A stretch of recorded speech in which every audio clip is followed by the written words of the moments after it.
pamätníkovia a toto je naša ponorka.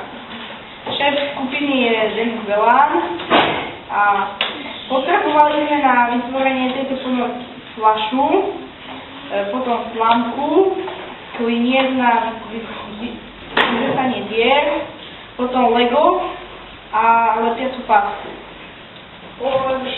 Ponorku sme spravili tak, že sme si vybrali vodnú fľašu, potom sme zobrali kliniec, ktorý sme nahriali na sporáku. S tým klincom sme urobili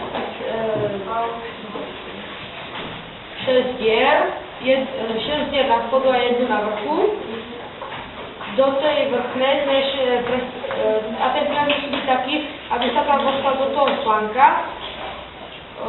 Článku sme potom dali do tej diery. Potom sme si postavili z lega nejakú ležičku a sme to potom prilepili páskou a ponorka bola hotová. Ponorka sa ponorku tiež využívajú aj vojaci. Niekoľko ponoriek bolo tiež aj pustené do vojenskej priekopy. Využíva sa aj na vojenské misie. A ešte sa povedal, že ponorky používajú rôzny pohon, napríklad aj jadrový pohon.